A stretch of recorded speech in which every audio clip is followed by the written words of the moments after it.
Hello, my name is Pich. I'm a teacher trainee from National Institute of Education.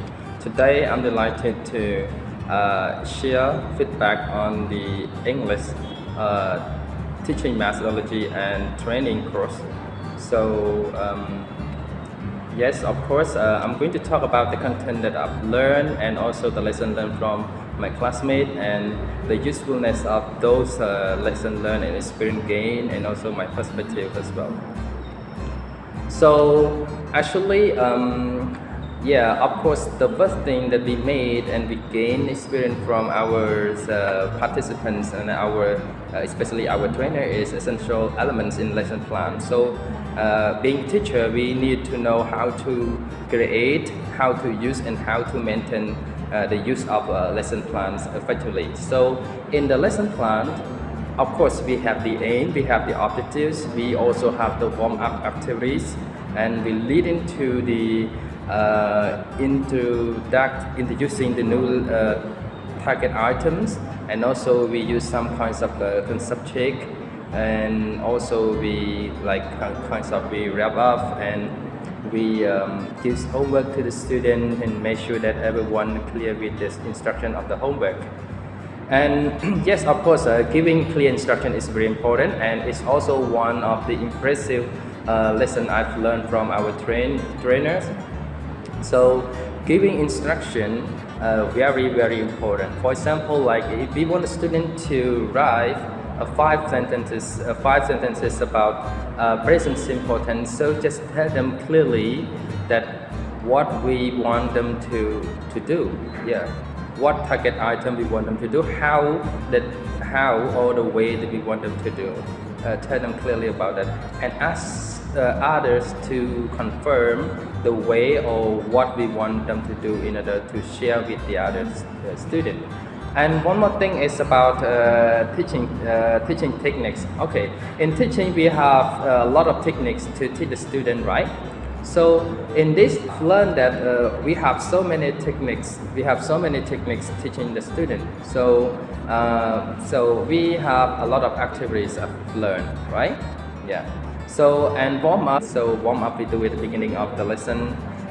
We want to engage the student for the getting in goal in the lesson, something like that, and also introducing a new target item is also the important stage that we should do, and and the teacher have to do, and to make sure that the student they get involved with our lesson, and how could we effectively introduce the new target item to the student.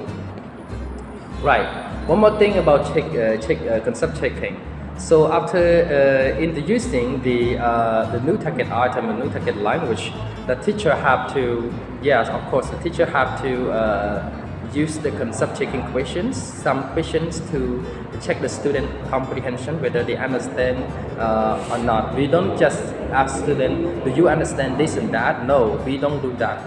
We ask some question using the concept checking question.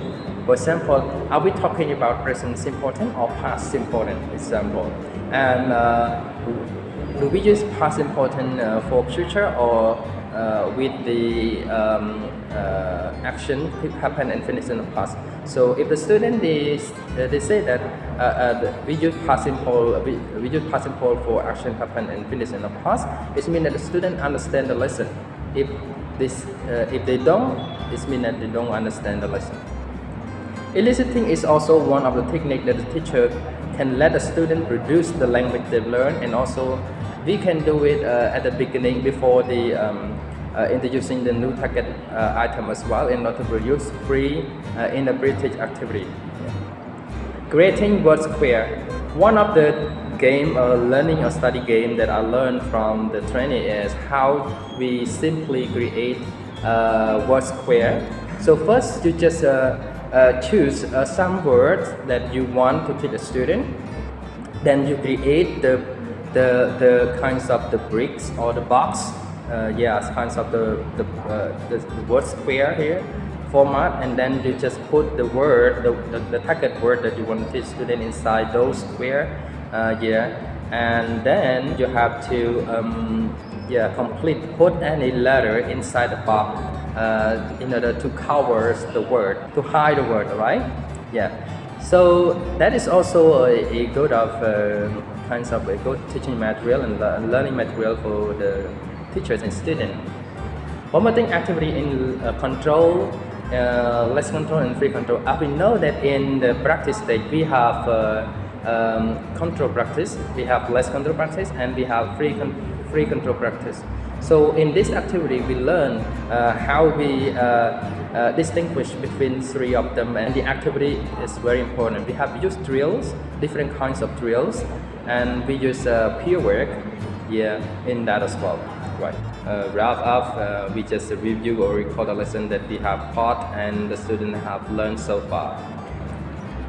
One more thing is about the lesson I've learned from my classmates. Of course, they are good team players, I can say. So they are all play very well in group discussion, or that the teacher trainer assign us. So we take our responsibility for that, and we are all enthusiastic in our training program, and all of us are accountable for the training program as well.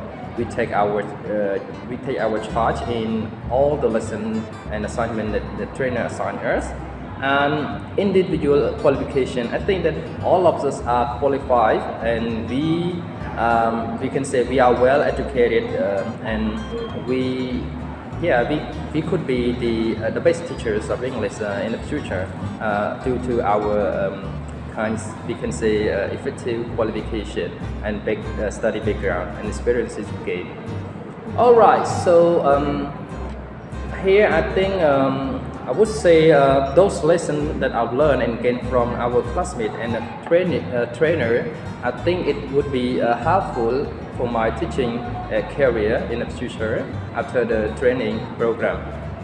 And in my opinion, I think that we will be the qualified teachers to teach the students due to the knowledge and experience gained from the training program, especially our trainers and trainees, and what we practice by ourselves as well. So together we can form our unique qualification in order to be qualified to teach the students.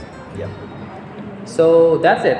Thank you so much for your listening to my feedback video here. Thank you so much.